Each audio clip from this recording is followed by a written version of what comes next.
all the time. Your gateway to the world. A.F.R. American Freedom Radio. Give it to them. Get real and heal. Listen to Christie on Souljourneys Radio. All right. Good evening, everyone, and happy Tuesday. It is August 13, 2013. Hope you had a lovely weekend and day. Wow, that's cool. 2 13s in a row. I don't know what that means, but perhaps we might address that. On the show tonight, it is the second Tuesday of the month, meaning we are joined by the loveliest, most magical, intuitive, beautiful, trained and experienced shaman, Shaman Avalon Sakti, who teaches various courses on women's empowerment, shamanism, and magic. Also extremely adept in soul retrievals and helping you find your spirit guides, and as well as much more work that you can find on her website, sacredserpent.net. That's sacredserpent.net. She has a magical healing shop, as well as tons of informative articles about all the things we talk about here. And tonight, we're going to be discussing the guidelines for working with spirit guides. How do you know they really are spirit guides? Why you would want to work with them, how you can meet them, and how you can tell the difference if, maybe you're just being fooled. If you have any questions or comments, would like to talk with her tonight, please feel free to give us a call at 218-339, excuse me, that's 218-339-8525, 218-339-8525. And if you'd like to join us on the text chat, that's over at souljourneysradio.com. Shakti, it is so good to have you here tonight. How are you doing? Good evening, Christy, and all the listeners. I'm doing quite well, considering there's always many challenges. That's life, isn't it? I wonder what it's like if we were challenge-free for even a week. Wouldn't that be cool? I mean, after a few years of this kind of obstacle course, I think I'd appreciate a year of challenge-free. That's true. But I don't think that's realistic. And, what doesn't kill you makes you harder. So let's just make the best of the challenges. Yeah, we might get bored, huh? If it was too easy. Plus, what would we learn? I never get bored. I can't remember when I was bored the last time, Christy. That's right. If you're bored, you're missing out on something. You're not doing something right? There's so much to do. Yeah, I have a lot of things to do, and I always have something that keeps me busy, that I enjoy, something creative. So we got a very exciting topic today, spirit guides. Yeah, and I know you were in the process of posting a very informative article on your website. I just wanted to check if you did have a link available for that yet.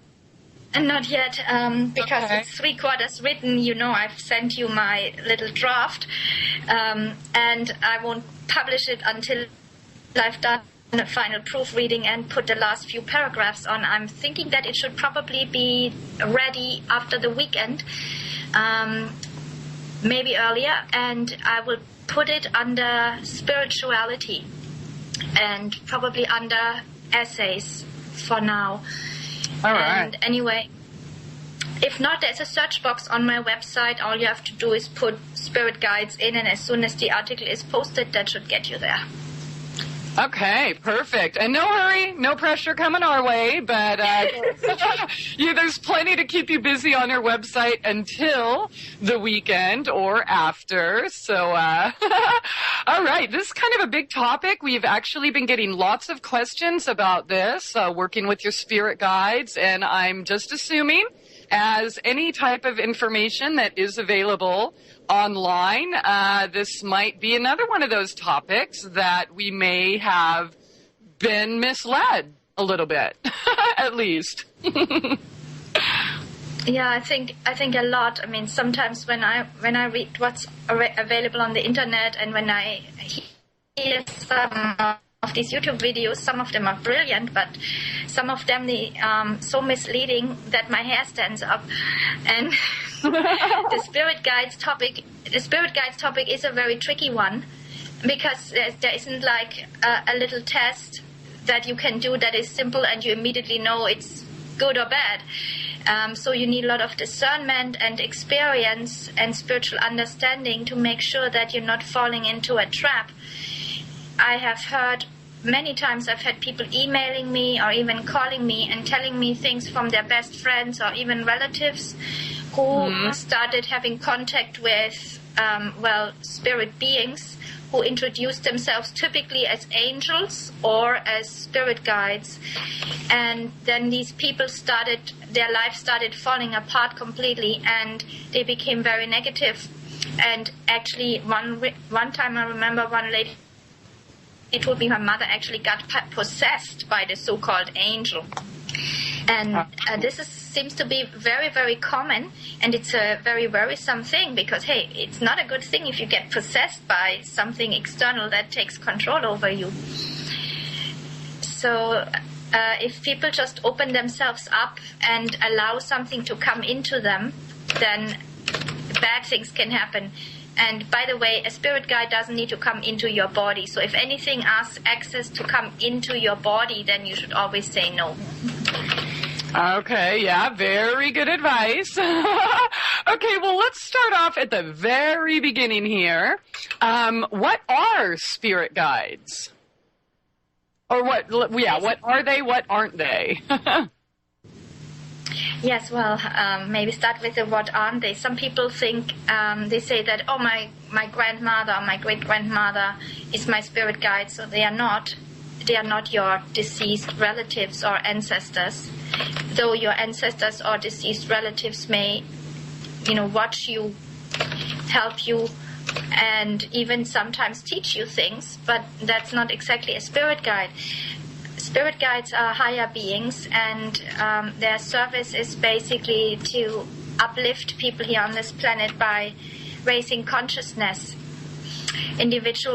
raising certain individuals to higher consciousness. So they are not in the same class with ordinary human beings that died but are still in the human realm.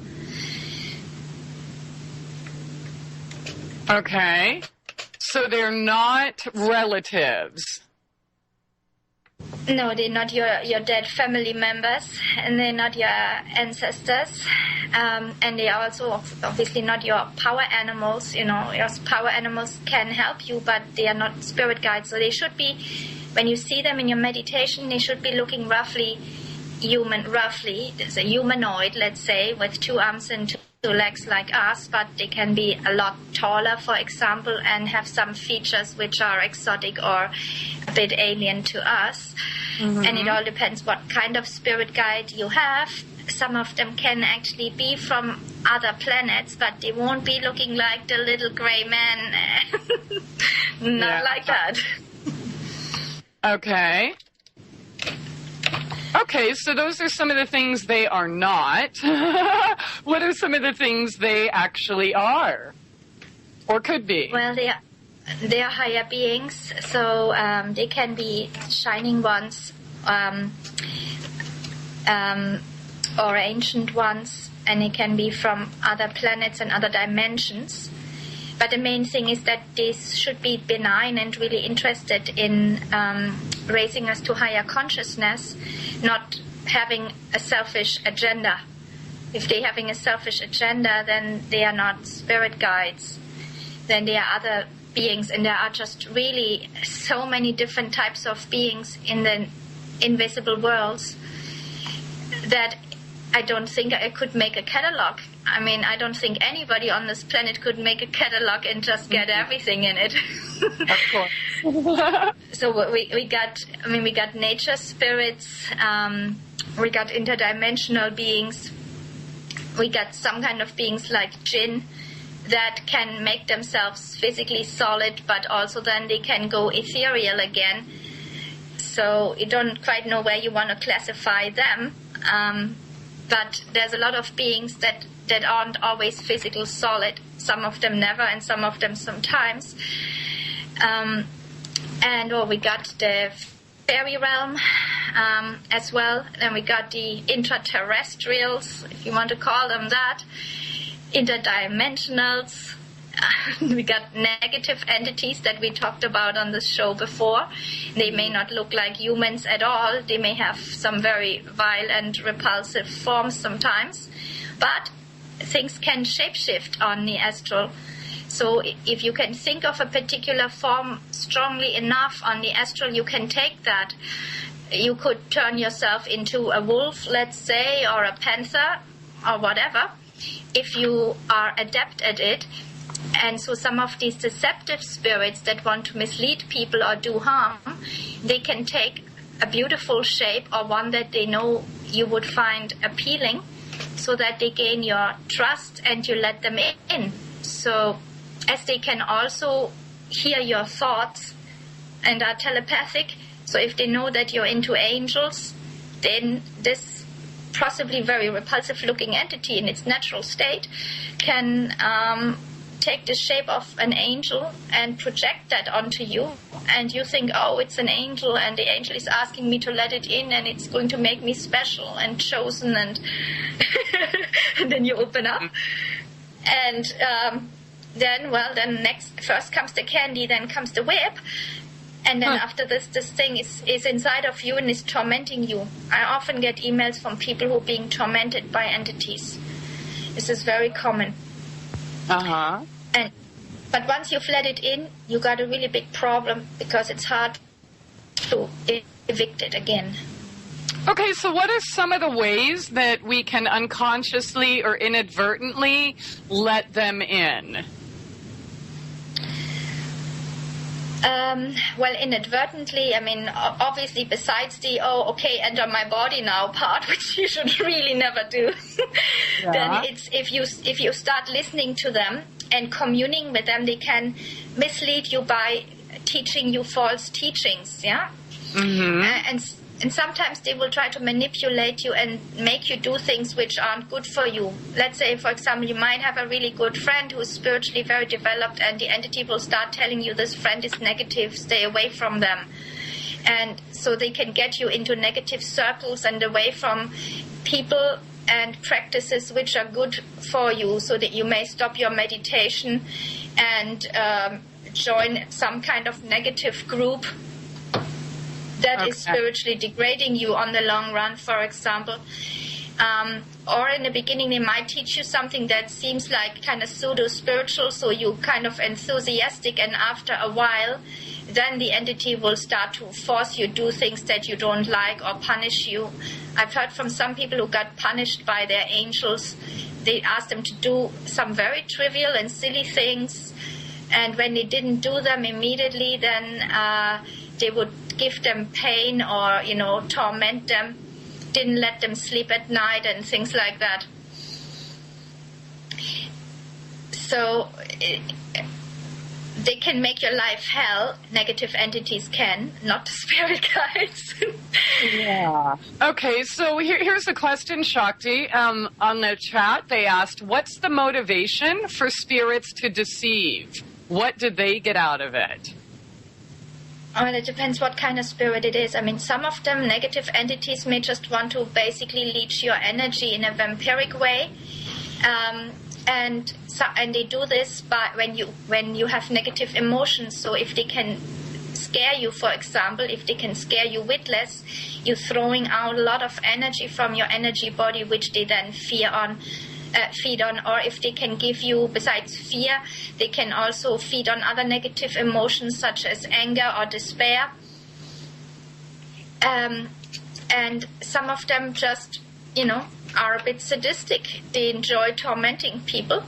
And some of them have an agenda, and they're serving the dark forces. And the dark forces, of course, are trying to degrade consciousness on this planet so that they can rule unchallenged.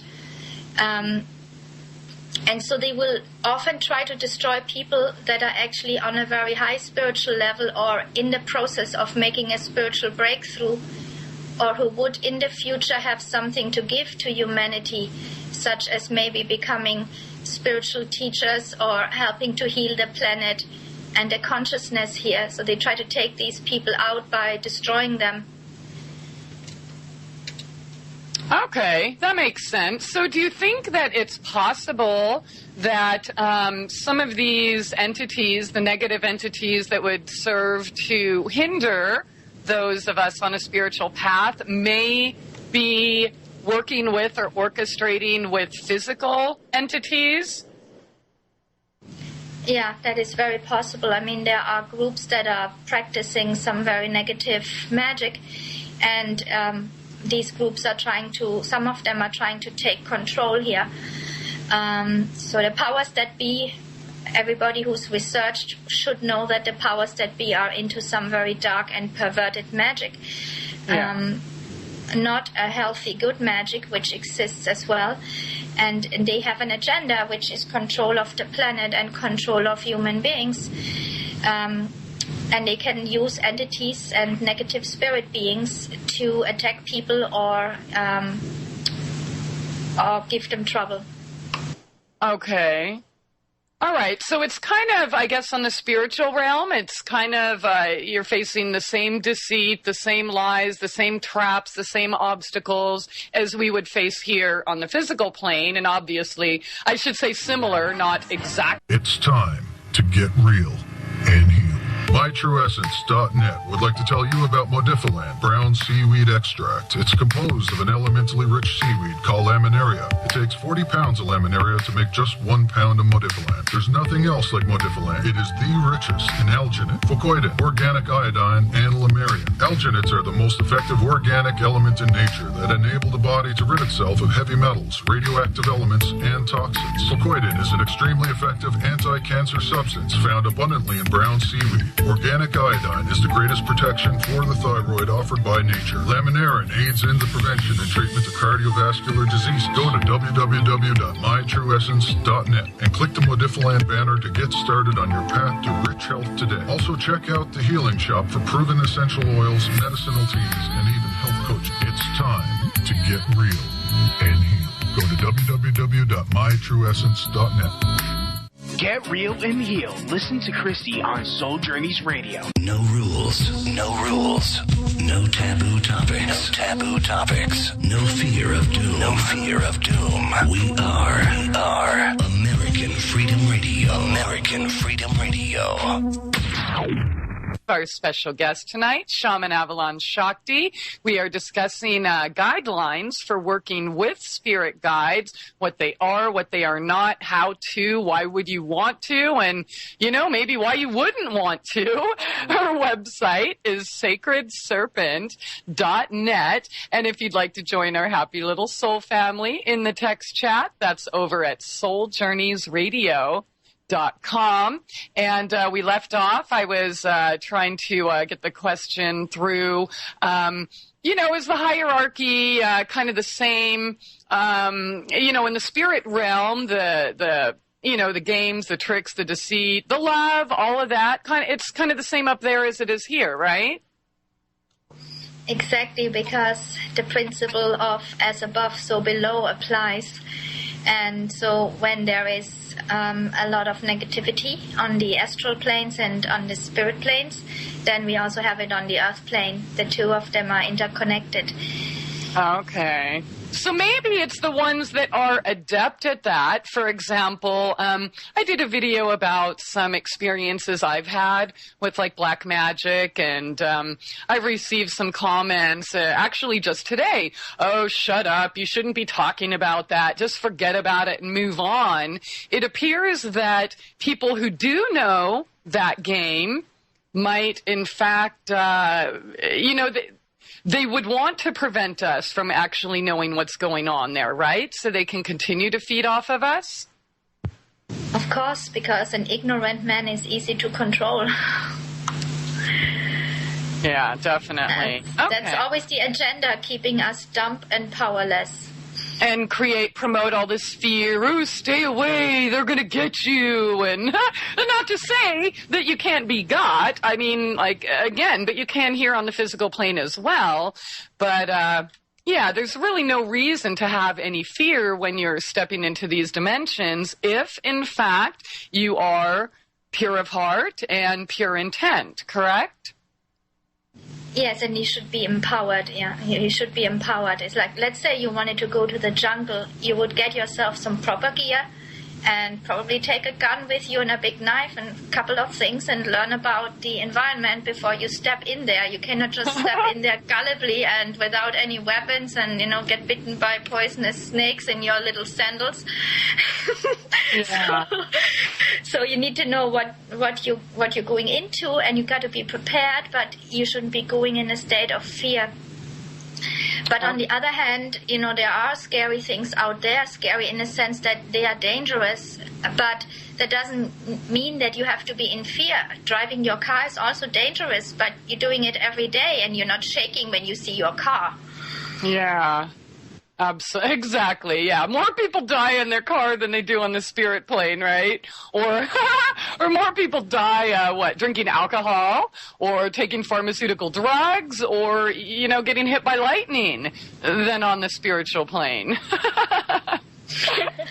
Exactly, and it's unlikely that deceptive entities kill you. They could, in theory, make you commit suicide or do something really stupid if you're stupid enough to listen to them and weak enough to go along with it. But probably you won't be losing your life, but you could end up very unhappy. So this is why I'm doing the shows, just to help people prevent falling into very common traps, and on the other hand, continue with their spiritual path in a way that is empowering and as safe as possible for them. Absolutely. And I do just feel like I should say this here. I have had my butt kicked on the spiritual plane before, but I'm still here to talk about it. So again, nothing to worry about. Just, make sure you know what you're doing, and that is what Shakti is doing here, not only on these shows, but on her website and in her sessions. So again, check out her website. There is a lot of helpful information. That is sacredserpent.net, and I do want to say that Shakti has actually been able to help me in those times where I did get my butt kicked out there. So it was my pleasure, and I've never had... I'm in the joking mood now. I wanted to say that I never had my butt kicked on the spirit planes, but I did a lot of butt kicking myself, and I enjoyed it. Yeah, that definitely goes both ways. For sure. Oh, man. Okay, so we're kind of talking about some of the deceptions that we might be faced with. And, so getting back to the original topic with the spirit guides, yes. One thing you mentioned in the last segment was, sometimes people or entities or whatever will be like, hi, I'm your spiritual guide and you're so special and you just do whatever I say and, I'll make you famous, baby, or something to that effect. That kind of seems to be happening quite a bit, or whether that exact scenario is happening or not. There certainly are a lot of people out there saying, oh, hi, my name is Christie, I'm so great, I had this experience with my guide or my alien or my whoever, whatever you want to call it, and I'm so special, follow me, and we'll save the world. What's going on with that? Well, we've got an infestation on the astral planes because we are now in Kali Yuga, the age of evil, so it's swarming out there with things which are not beneficial for mankind on one hand, and then we have the other problem because a lot of people are deluded and into ego, so they are easy prey for negative entities because they believe anything that flatters the ego. As you said, like you're special and you're chosen, and these entities find food everywhere. Uh-huh. Yeah, but I wanted to maybe just a few points from my article, which is going to just come out about what the higher beings are. I've put some clear points out, which is, number one, they are beings of spirit, not of flesh and blood. But again, there are many beings of spirit, and they may not all be good. And then they are beyond the human realm, and they are essentially higher beings. So that excludes the ancestors. which is something else, also beneficial, but not spirit guides. And they have chosen to do service to humanity and advanced spiritual seekers. That is a very important point. And they are enlightened beings of wisdom, and their only agenda is to raise individual or planetary consciousness to a higher level. And the final one is that they are in service to the Creator, or you may want to call it the cosmic mind, and the evolution of consciousness. Are they serving the forces of light and order, not the forces of chaos that try to control us on this planet? So these are a few things that give you an idea what a spirit guide is. And then it depends how did you get your first contact with a spirit guide is a very good indicator about whether this is a real spirit guide or an imposter.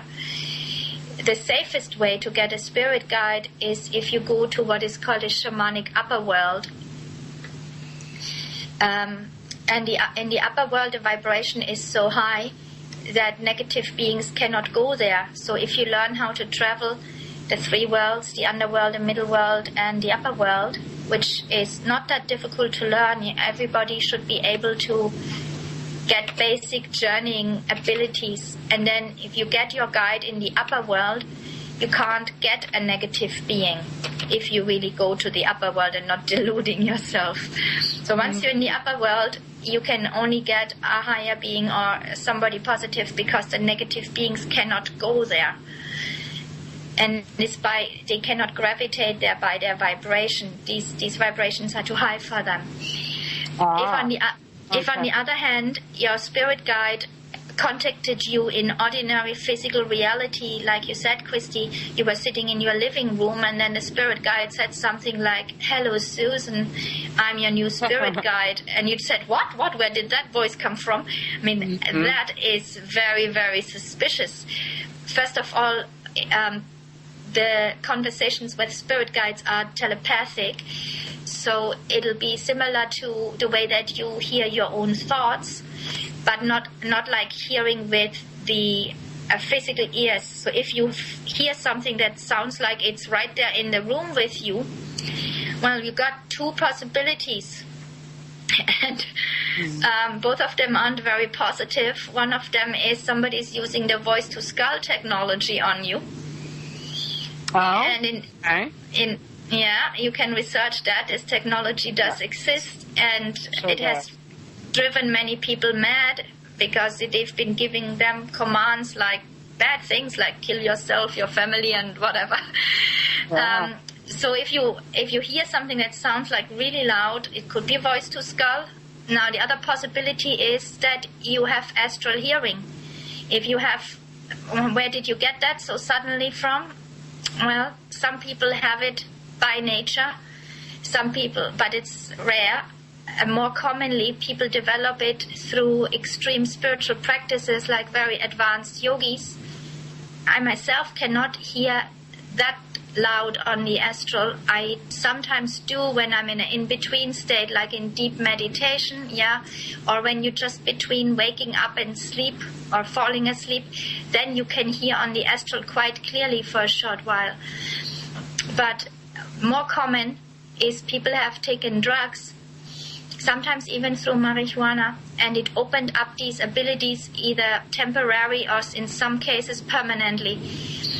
And that is a very big problem, because it's very noisy out there on the astral. And if you tell other people about what you're hearing, then of course the consequences are serious, because you will probably be transported off to the next mental institution very quickly.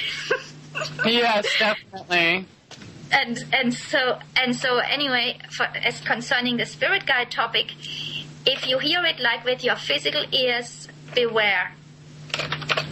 You most likely cannot trust this.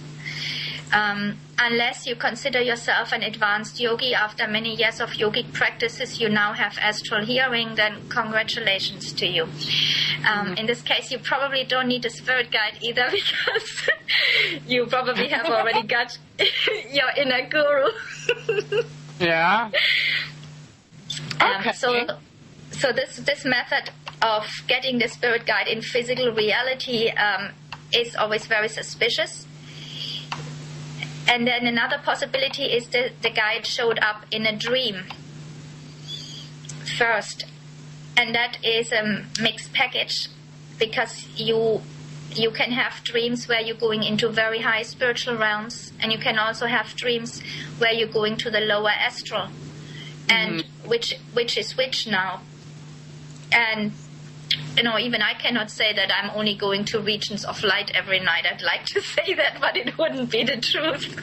Yeah. And so things can interfere with you in your dreams, and in this case, you really have to consider a lot of other details around it.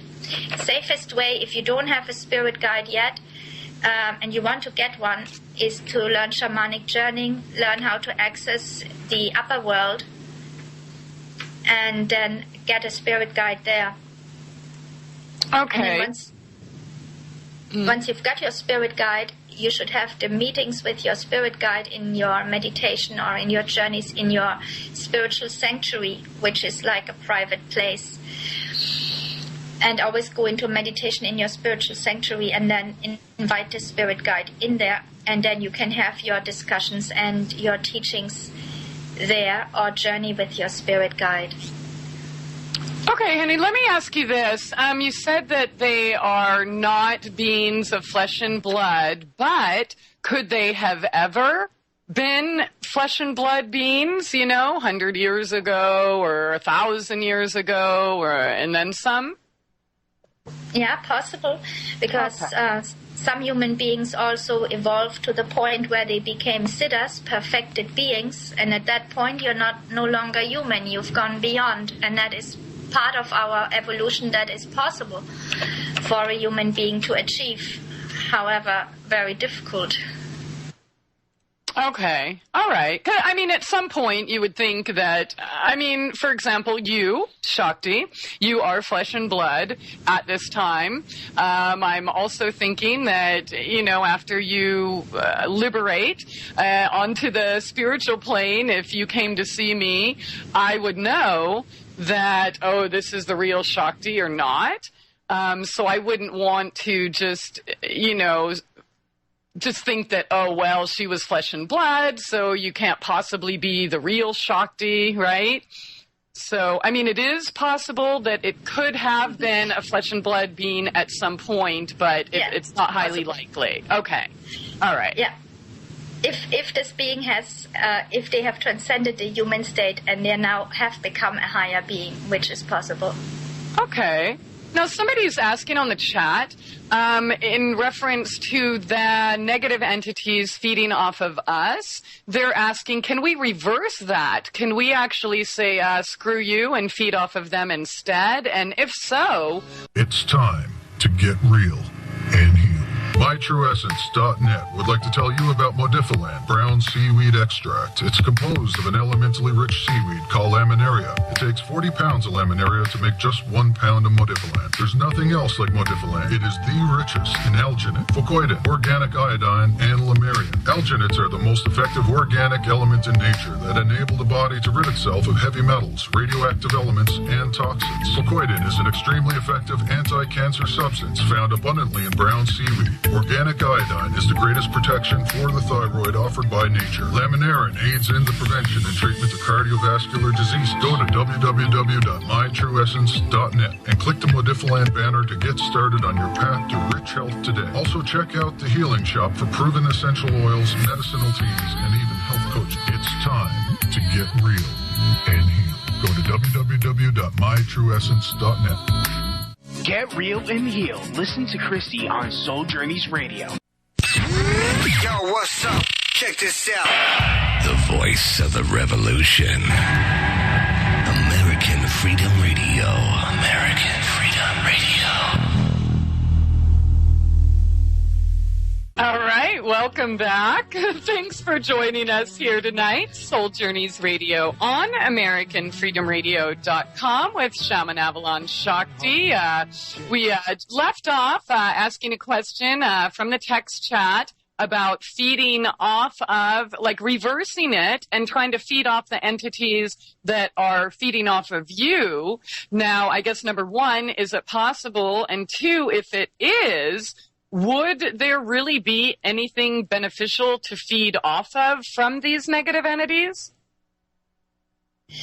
I think it's possible, but I would not recommend it. It's like you asking me, like, leeches are feeding off me. Can I feed off the leeches? Up to you, but I wouldn't. So kind of like making a deal with the devil type thing. It's a dirty energy, you know, and if you don't want to get that into your aura. Okay. So let's say, and I don't think the person asking this question has any interest in this or not, or maybe he does, whatever, none of my business. But let's say that he does want to do that. What could be some of the benefits of those who were spiritually evolved and conscious who may want to consider that? I think if you're spiritually evolved and conscious, you wouldn't want to consider that. Ah, okay. All right. I mean, like for learning or understanding how the other side works, or, I mean, are there any? Mm-hmm. You don't need to feed off it. It's enough to observe it, you know. I see these things a lot when I'm clearing people of negative entities. So then I start to see how they operate and what they do to people. But that doesn't mean that I'm feeding off these entities' energy, because if you just need vitality, energy, you can take it from source. You can take it from the sun directly. That's where all the energy comes from in our solar system. Mm-hmm. So why would you need to take something dirty when you can have something pure that can charge you up completely? Yeah, exactly. Okay. All right. I agree with that. I mean, and from the observer standpoint, I think we could probably figure out everything we need to know about, you know, the other side or the dark side or however you want to refer to it, by observing, by watching. Sorry, that is true, Christie. It's enough to observe and to learn how this works. And if you have had personal experience with entities, even though the experience itself is not a good thing, it makes you understand it much better. Seeing is believing, and so is feeling. Once you felt it, if you felt entities crawling around in your body, for example, you won't be discussing intellectually anymore, do entities exist or not, because you've had an experience. Yeah. I'll tell you what, I've never consciously fed off of anyone or anything, but I've definitely been fed off of, and it's disgusting. It's horrible. It does not feel good, and I do not have any intention of ever mixing my energies with that at all. I mean, I understand their right to exist, they're playing their part, their role, whatever, but you can do it over there, and I'm going to play over here where it's nice and clean. Forgive me, maybe I'm judgmental. Or wise, it depends. I mean, right to exist, everything has a right to exist in its proper place, but when something is displaced or it grows out of control, so it takes away the right of exist of other living beings, you know? Yes. Everything also has a right to defend its own life. So you cannot say, oh, I got lice, but I don't want to take their life, so I just let them live in my hair, you know? Yeah. Yeah. And, you know, it's just kind of the way it is. I know, actually, I had a conversation with somebody yesterday who's had multiple experiences with vampiric human form beings, and it just, you know what? They have the right, I guess, to exist, and maybe we need to experience that at some point in our life to see how it really is. But I don't know. For me, I'm just not interested in making deals with the devil, so to speak. No. Me neither. Yeah. Okay. All right. So. Okay, in discerning, or how about discovering? Let's talk about discovering our spiritual guides. You mentioned first contact could happen in a dream, but most typically the honest ones would happen in the higher planes. Is that correct? Yes, that's correct, Christy. The best would be on the higher planes, because that way you can be really sure. It can also happen in a dream. I got my first spirit guide in a dream. Mm-hmm. But he didn't just show up and say, "Hey, yo, man, I'm your spirit guide." Yo, baby, yo, baby. I think I wouldn't have believed it either if it had happened like this. Yeah. With spirit guides, as with people, I think it's good to have a process of, getting to know each other and not just, trusting too much right at the start.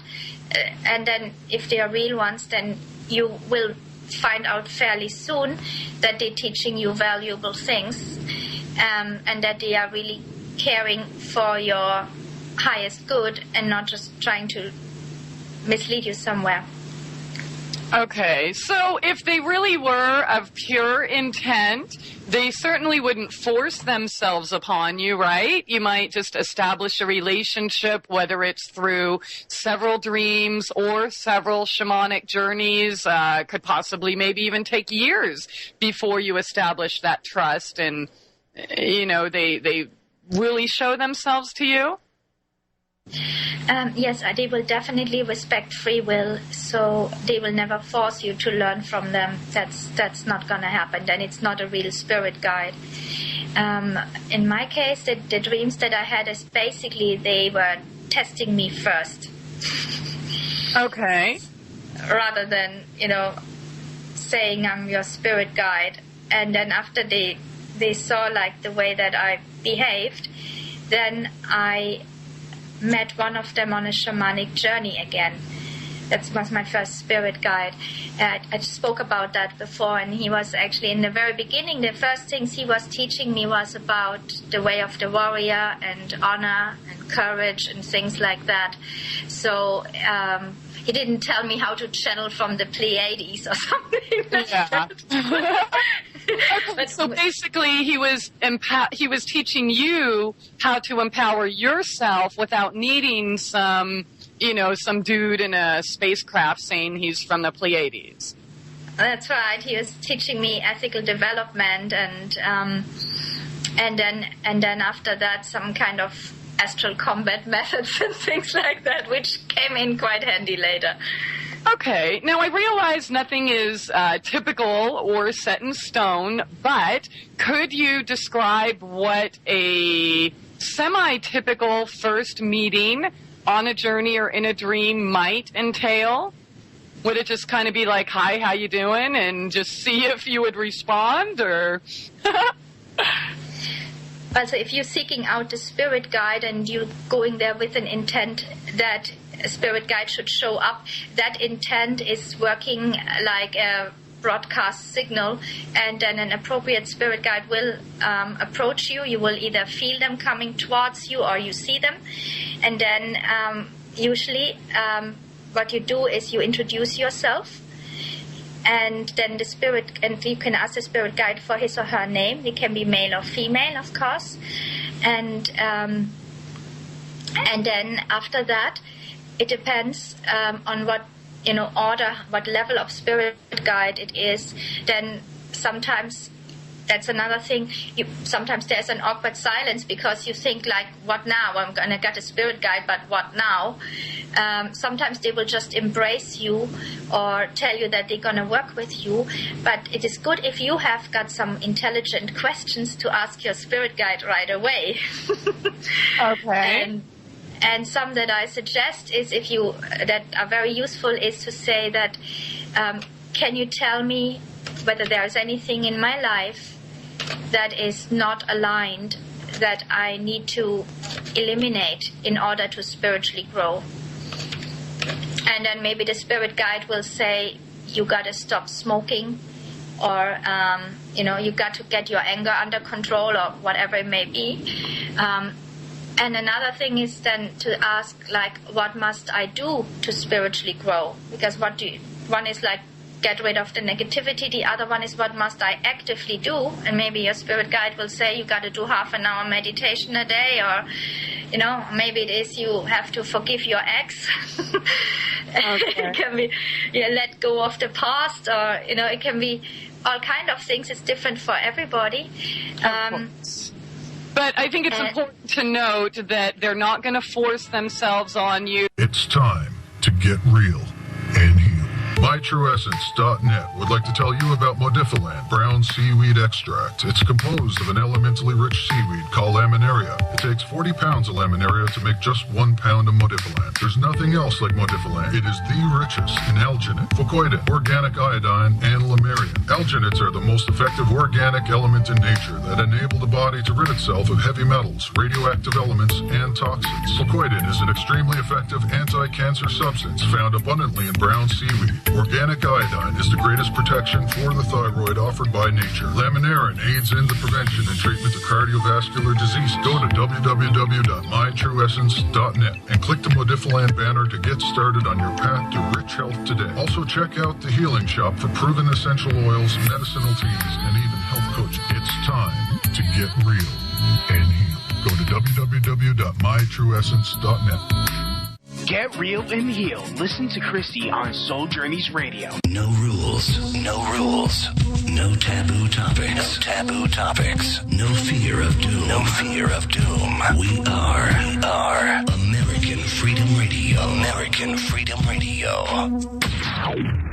All right. Welcome back. Top of the second hour here tonight with Shaman Avalon Sakti here on souljourneysradio.com. And if you have any questions or comments, please feel free to give us a call at 218-339-8525. That's 218-339-8525, or if you'd like to join us in the chat, that's over at souljourneysradio.com. I'll do my best to copy all the questions in the chat, but the best way to get your questions answered, of course, is by calling in.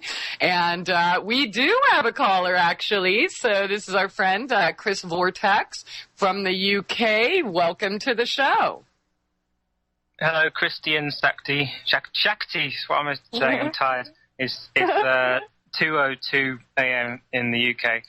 Yeah, I enjoyed the music there. That woke me up a bit. All right. Yeah.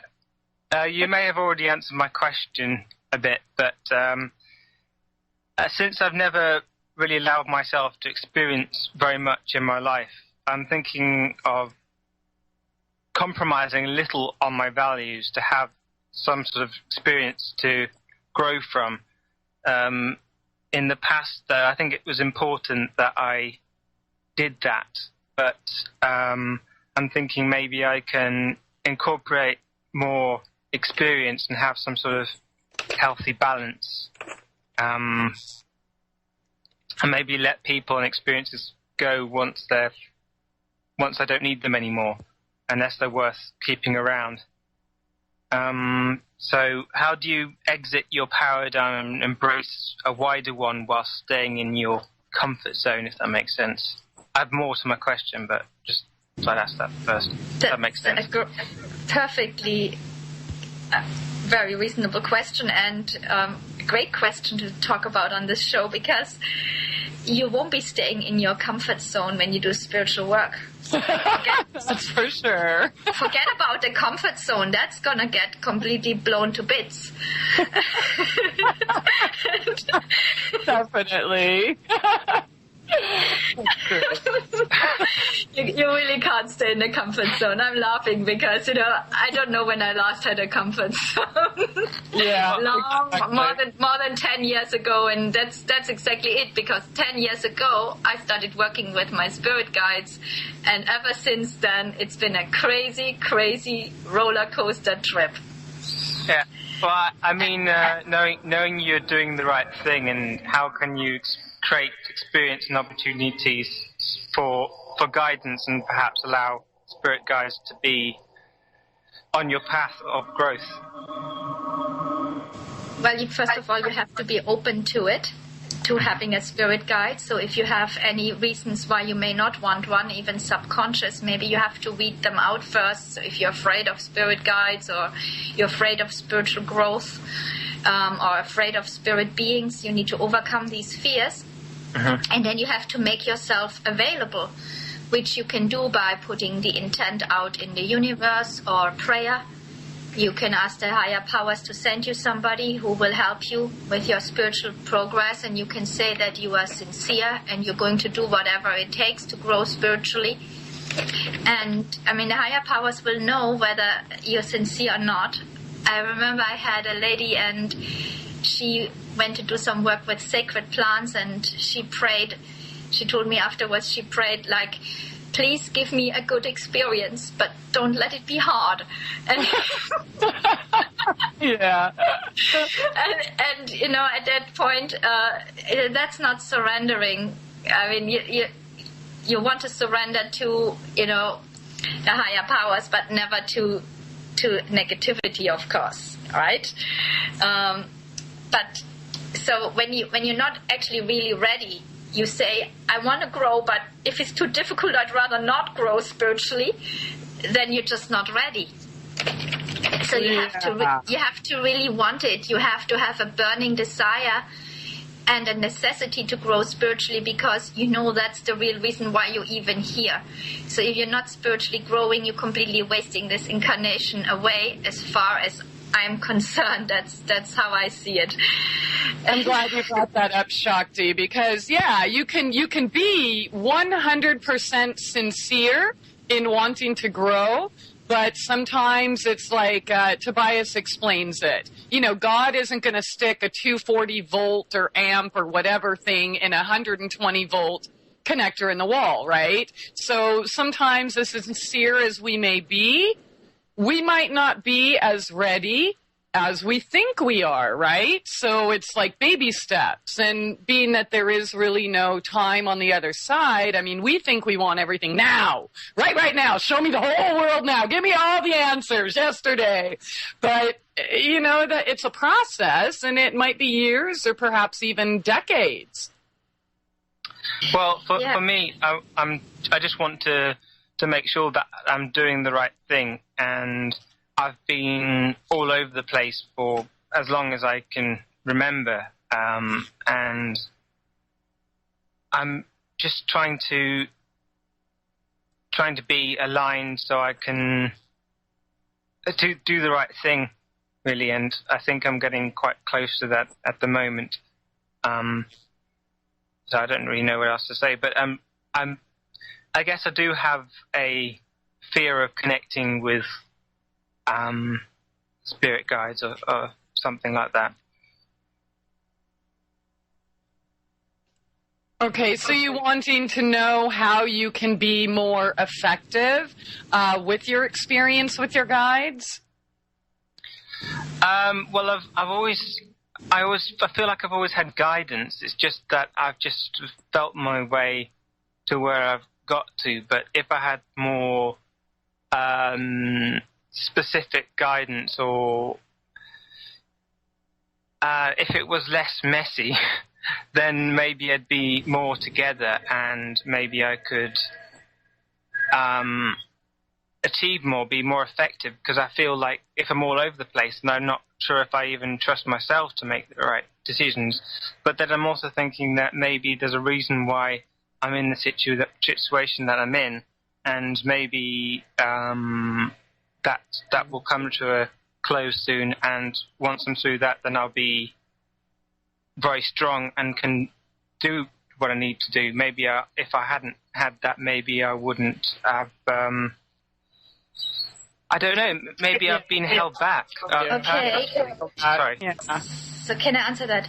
I think we had about 20 maybes. So it's better not to wait for something to happen, so that spiritual path will be easier for you. Because if you're waiting for the perfect environment so that you can be spiritual, it'll never happen. It's always better to be proactive and just say, okay, I want to develop spiritually now, and then you go for it. And as to, being all over the place, that means that your mind is not focused.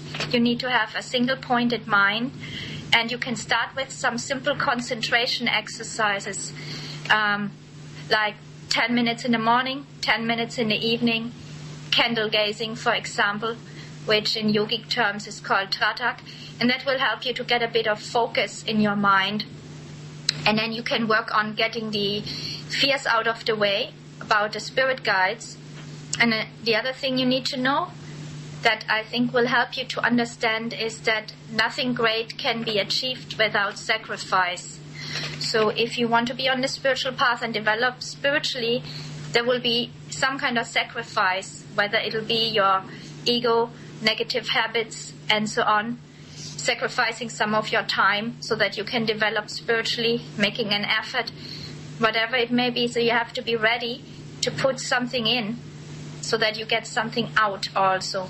And then you are ready. Yeah, thank you. Just last point. I feel like I've sacrificed quite a lot to get to where I've got to. But it's kind of been through confusion, so I just need to be clearer, as you said, so thank you. All right. Well, awesome, Chris. Thanks so much for calling in. Okay, thanks. Have a good show. It is a good show as well. Thanks. Thanks very much. Bye. Okay. That was some interesting, little weird music in the background. I don't know if you all heard it or not. Yeah, I call it interdimensional interference. I get that a lot when I'm on Skype. It was cool. I thought it was like some new meditation music or something. Okay. All right. Let's see. So going back to... All right. So in the process, yes. Sorry. Trying to... I cannot. All right, cool. Here we go. So getting back to meeting our spiritual guides on the higher planes, their shamanic journeys and such. First of all, this is something that you can teach us how to do in your online tuition programs, right? Absolutely. I can teach people that. Of course, it won't be first lesson we get a spirit guide because you got to get the basics right. That means before you can go to the upper world, you need to have a starting point for your shamanic journeys, and that's what I call the spiritual sanctuary, a kind of special place that's only for you, that's totally private. And once you're comfortable with that, you need to have gone to the underworld once, because you need to be grounded first before you can fly. Yeah. And so usually it would be like lesson 3, that you're ready for the upper world and you can get a spirit guide. And you can do that in 3 weeks' time, really. Learn how to go to your sanctuary, practice a week. Learn how to go to the underworld, practice a week. And go meet your spirit guide. And then once you got your spirit guide, you can have specific conversation. Like our friend Chris just mentioned before, that he feels there's guidance in his life, but not so specific. And that's exactly it. Most people that are on the spiritual path feel that there is a certain synchronicity. Sometimes they get in touch with the right people, the right book just falls in their hand. So there is some kind of guidance, but they do not have a specific guidance where they can see their spirit guide more or less face to face, at least astral face to astral face. And then say to them, well, I've got this problem in my life now. How should I be acting in that situation? Or can you give me a program so that I can develop my spiritual powers or telepathy or whatever more? That doesn't happen.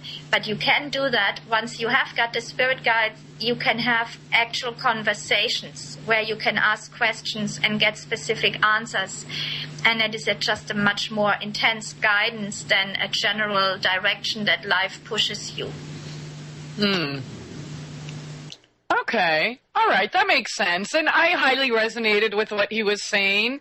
Always feeling that there's some type of guidance there, but not really knowing how to tap into it or face it head on and, yo, dude, what's your name type thing. And, I did want to mention when you were talking about the typical type of first meetings, come to find out, one of my guides has actually always been there, but I never really was one to really name things or experiences. I just figure, okay, well, that's a cool mystery and it feels good, so I'm all good with that.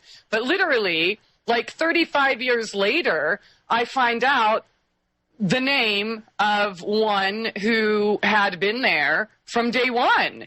And it was so funny when we finally talked. I'm like, oh man, okay, I felt so bad because I never knew what to call you, but I knew you didn't care, and why didn't you tell me sooner? And it's like, Christie, that's not how it works. We're not going to force ourselves on you. It was kind of part of the game or even the test, so to speak. I guess even testing my authenticity and my desire. Yes, and you will sometimes be tested on the spiritual path. You will indeed often be tested, and the spirit guides also will check, your mettle and whether you are honorable. So, for example, if they say, you need to stop drinking so that we can work with you, and you say, oh, absolutely, I'll do it, and then you keep on going to the pub every Friday afternoon and get totally drunk, then you're breaking your word and you're not honorable, and they may just not work with you anymore after a while. I mean, breaking an alcohol habit is very tough, yeah. I think the spirit guides will understand that too. Yeah. But if you make an effort and you occasionally fall back, would probably be not so bad as if you just don't mean it at all when you make the promise, or you keep not keeping any of your promises. But generally, the rule is you make a promise, you keep the promise. Yes. You give your word, you must keep your word. That's really, really important. I knew a man and he had so-called spirit guides. I actually think it was just his ego talking, and I found it so amusing. He was on a shamanism workshop and he would tell people things like, one day he would say, I'm a born shaman. My guide said I must be a shaman. Shamanism is my path. Everybody congratulated him. Next shamanism meeting, he said, shamanism is a terrible, harsh path. It's not for me. My guides told me shamanism is not for you. Reiki is the path for you. Then the next time he said, at one point he was going to be a monk. Then he was going to be a monk, but without the sexual restrictions. After that, he was going to be an interfaith minister. Then he was going to be a shaman again.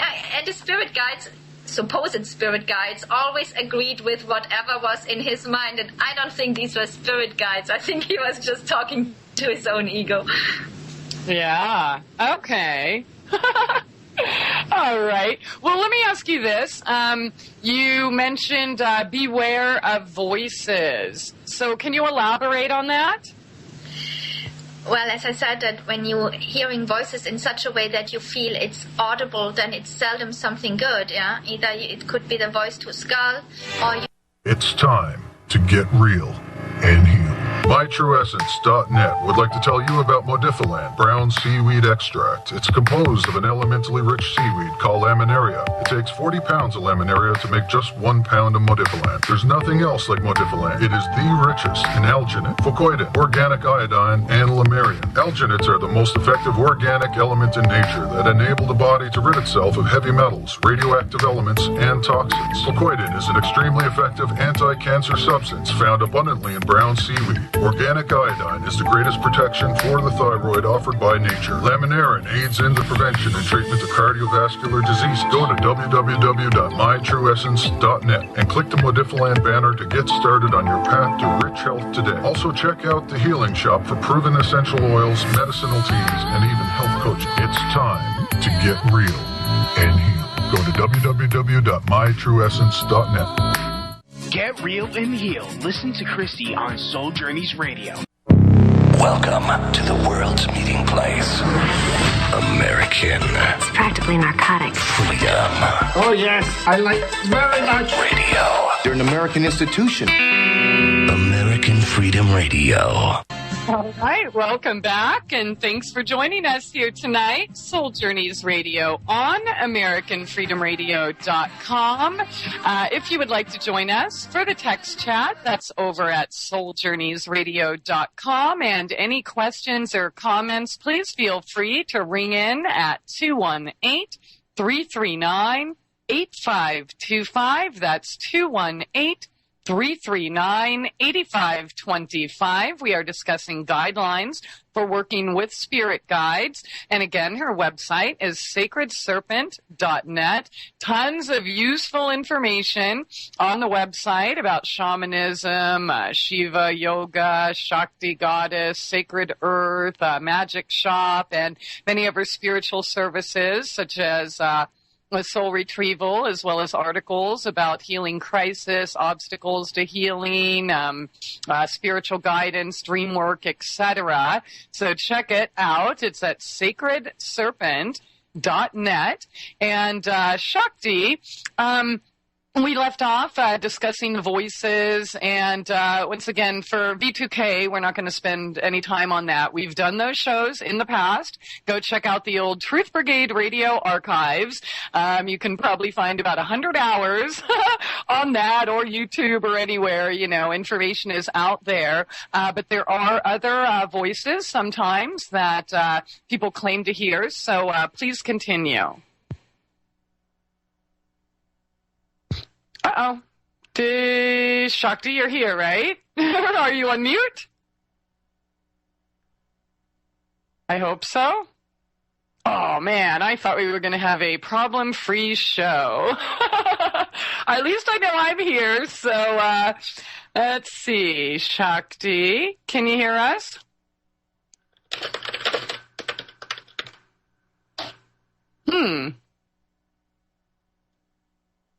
I'm not. I don't know if you can hear me, but we're not hearing you at all. Okay, so you hear me? That's weird. Oh, you can't hear me either. Huh. I wonder if anyone can hear me. Am I talking to myself? Let's see. Can you all hear me? I better check that. Make sure. I mean, I talk to myself all the time, so seriously, no big deal. All right, it looks like I am going through. So it's Shakti is on the line here, but we are unable to hear.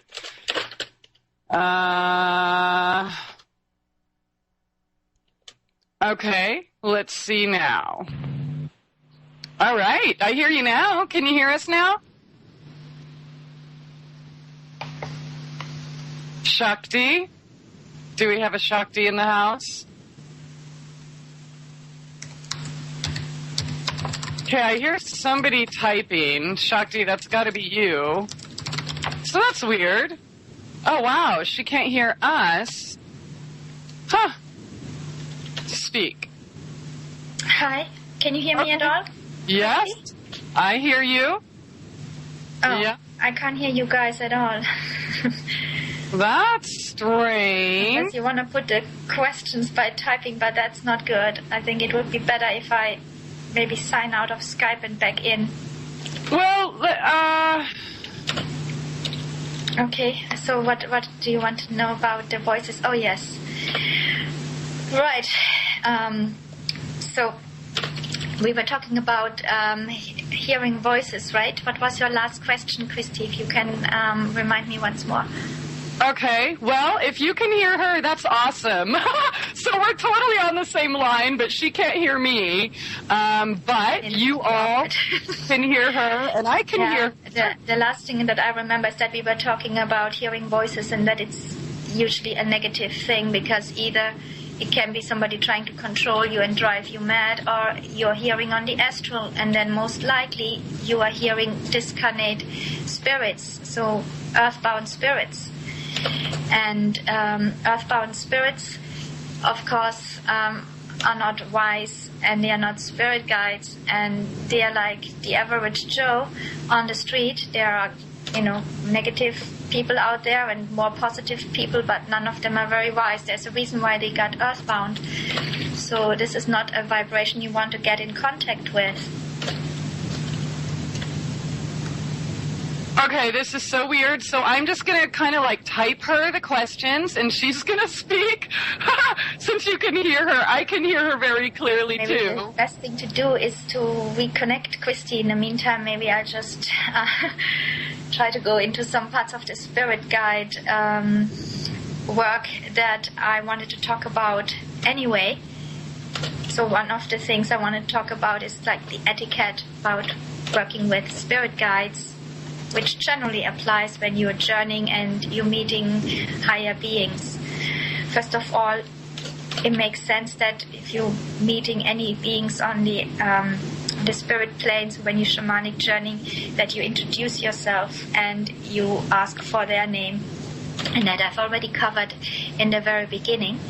And then the other thing is that your spirit guides expect that you are truthful and honorable. So if you make a promise, keep your word. Often spirit guides will give you gifts, and you can accept these gifts. And it is sometimes good to give something in return. You don't always have to give something in return. But sometimes they will specifically ask you for something in return. So they may say that we can help you develop a certain power or spiritual ability, but then you got to make a commitment of doing this much meditation a day, for example. That is just so awkward. I don't hear you guys at all. I hear nothing at all. Oh man, maybe we'll be able to hear it in the archive. What they offer, and how will you know if it's something you should have? It's a good question.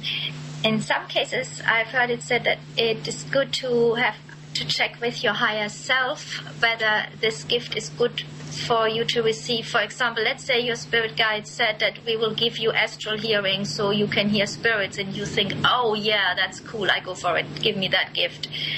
And your higher self might caution you and say, well, once you've got this gift, you might go a little crazy because you might not be able to handle this.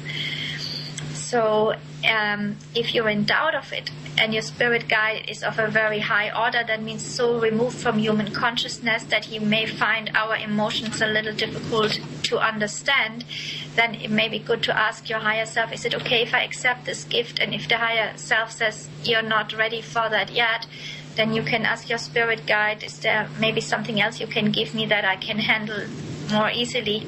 And then double check with your higher self again. And equally, if higher beings ask you for something in return, these may be things that you don't understand fully what the implications of that could be.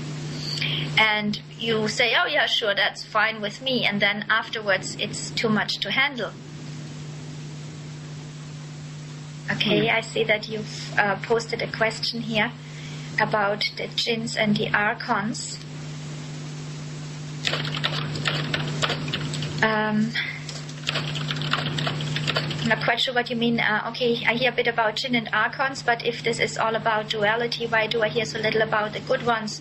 There are definitely good jinn out there as well as negative ones. And I think that some people just focusing only on one aspect, and people like to generalize, so they think that every single jinn is negative. It's definitely not the case. Same as among people, you have positive and negative people. And by the way, Christie, it's not my speakers, because I can't hear you whether I use my speakers or whether I use the headphones. Either way, I don't hear you. So there, in my opinion, there's an interference. If we had a break, I would just like to restart the internet and the Skype completely. Okay, well, we're going to have to work something out here. We've had about 50, because we said that this time we have no interference at all. And now we're getting a lot of interference. Well, at least I can hear you. Yeah, but I can't hear you, so it's very awkward. And, typing is not as fast as talking.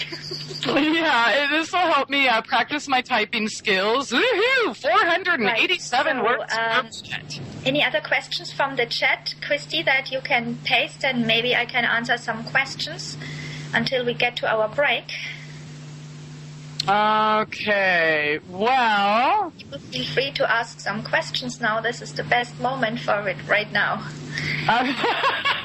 It certainly would be, and I'm not sure if bringing a caller on the line would help. So I wanted to...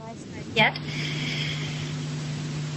So I was just talking about the possible difficulties when you're getting a gift, and whether it's always okay to accept this. I've found out... I get another question here. What would they teach us and how in dreams? Well, spirit guides may not necessarily teach you in your dreams, but they can do that as well. And mine have often showed up in dreams. And sometimes, even before I knew that I had spirit guides, when I went through my dream records, I could see that I had written that there were like tall beings and of light, or that I saw them from the corner of my eyes, and sometimes they were just walking behind me as if observing me. And in some cases, I think they checked me out what I would do. I remember one dream where they put me in a situation where there were all these dark beings, which I then blasted, and then only when the dark beings were gone, I saw they were standing there and observing me, a whole group of them. Yeah, sometimes they do that, but they can also teach you things in your dreams, and you may or may not remember, because it's not always easy to bring back the memory if you've gone to the higher planes, because it's such a different vibration. So often people, their memory may be completely blank, but you have actually been taught things. You can see your spirit guides in meditation also. That's also possible. You and meditation. Sometimes when I was in the meditation, it's just like one sentence or two sentences of something came to me that was from my spirit guides. Sometimes also from the gods. And then, of course, if you know how to do shamanic journeying, I think shamanic journeying is one of the most practical methods of accessing the other world and having interaction with non-physical beings. It is very easy, very practical, and you get very fast results. And almost anybody can do it, as long as you can get your rational mind out of the way. And a little bit of practice, of course. You'll need to learn how to go into a trance and increase your concentration and your confidence, because if you think that you can't do it or you're not good enough, then that in itself can be a block.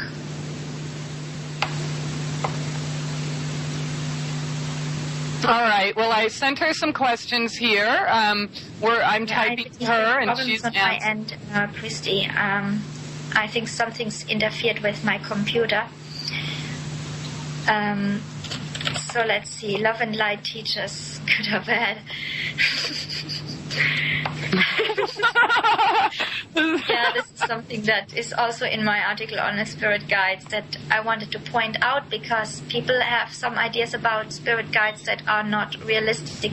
First of all, a spirit guide is there to help you to grow spiritually, is not a babysitter. So your spirit guide is not, you can't go to your spirit guide and say, give me the lottery numbers, I want to be rich. That's not what the spirit guide is there for. And also you can't go and say, so-and-so argued with me, punish him for me. And this is not what spirit guides do.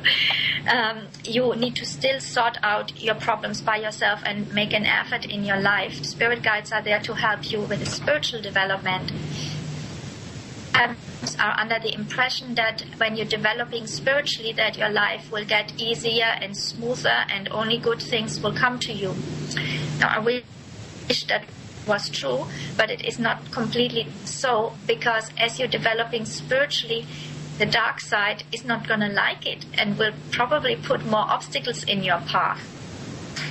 Your life isn't necessarily getting smoother, but what changes is your resilience. You become stronger, so you can deal with things that before you couldn't have dealt with, and you get richer in your spiritual life, not... It's time to get real and heal.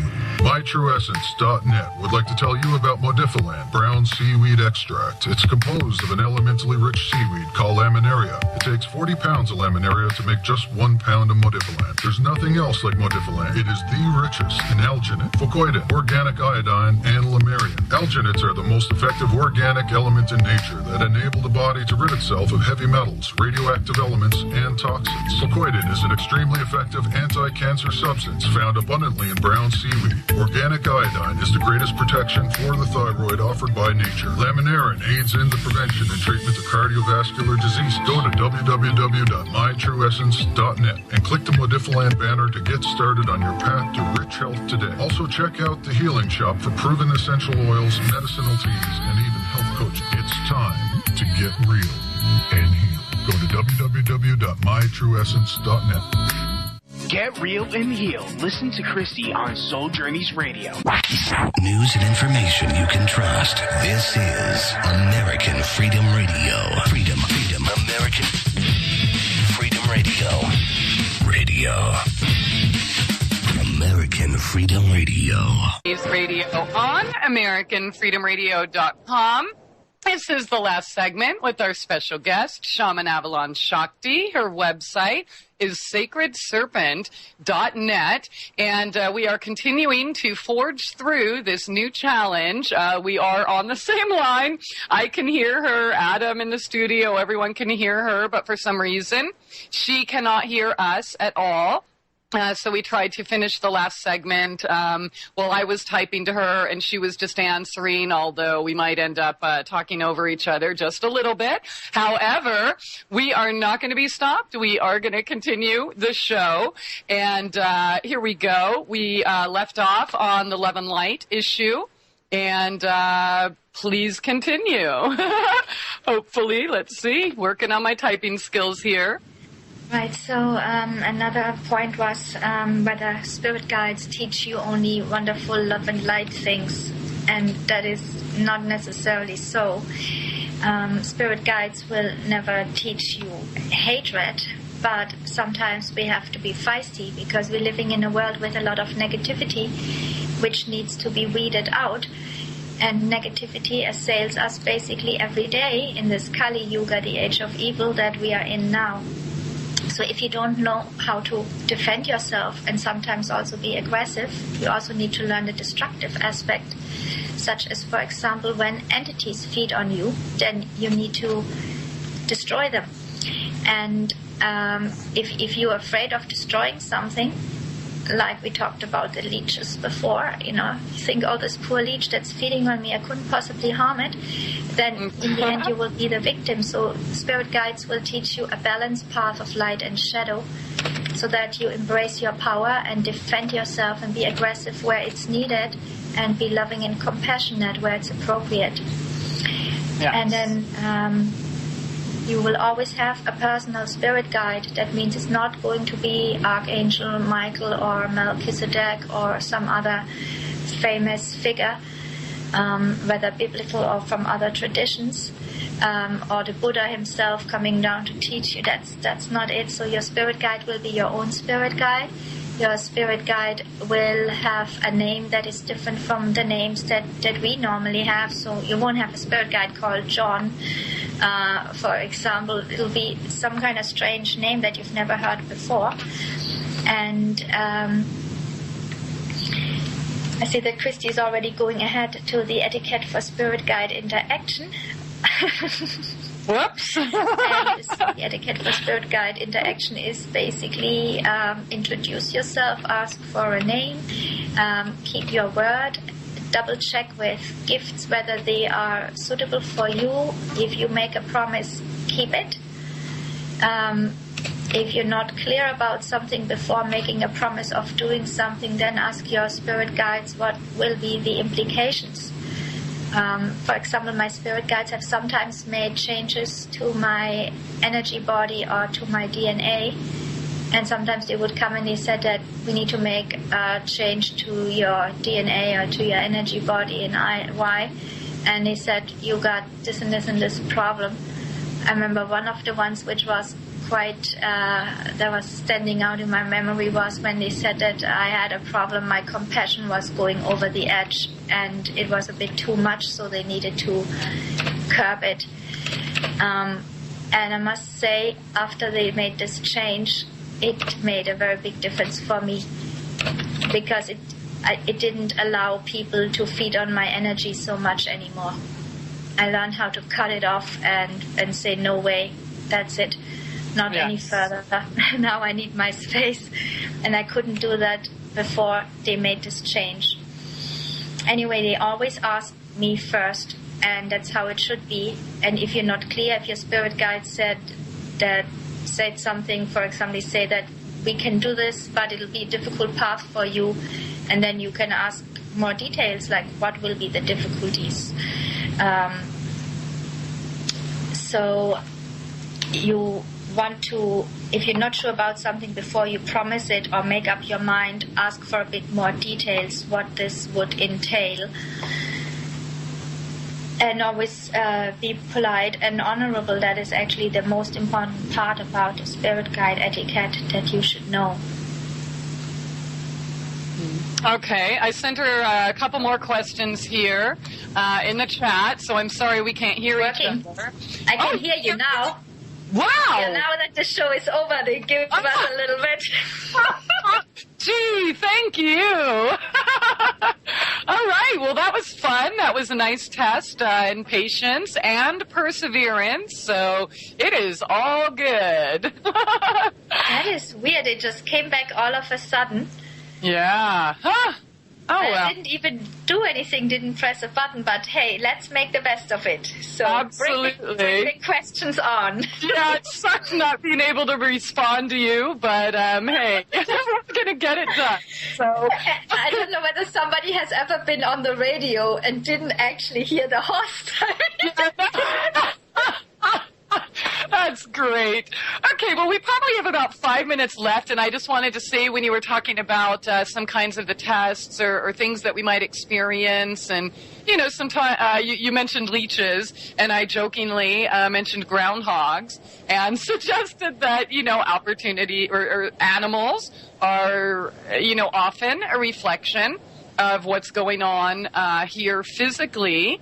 So some of these tests and things might not all be fun, but when it comes to making boundaries, you can't be mamby-pamby and think, oh, that leech is so cute, or oh, that sweet little demon, or oh, that sweet little, or whatever it is.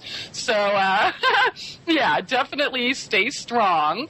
Let's see, what did I write down next? Yeah, Christie, that is a good thing. And, you know, in the very beginning, when I was inexperienced, I remember that I was rooting out some entities on the astral, and I was like basically killing the whole lot. But there was one that was begging for mercy, so I let it get away, and there was a big mistake because it came back to bite me in the bum afterwards. They always do. I had a test like that a few months ago, and this was on the astral realm, and there was this cute little cuddly furry, honestly, kind of looked like a woodchuck.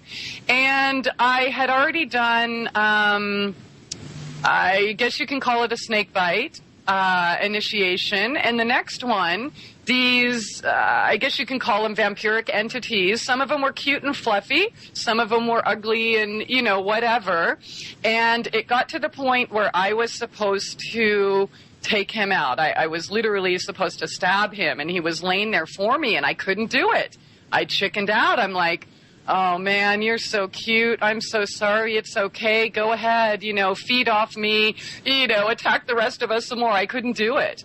So I think it's no wonder I had to experience that physically, and I'm super thankful that that test did, you know, I did have the opportunity to follow through and eventually pass it. But yeah, I did make the mistake in the astral realm to not, you know, set those boundaries and take care of myself and my people. So Let me see. Yeah, 2.5 minutes left. And I think I wrote another question. Okay, so to close the show, I guess, let's reiterate the best way to contact your guides and know that they really are your guides, not imposters or just, maybe even physical entities trying to contact you or control you or manipulate you in some way. Have the first meeting in the upper world.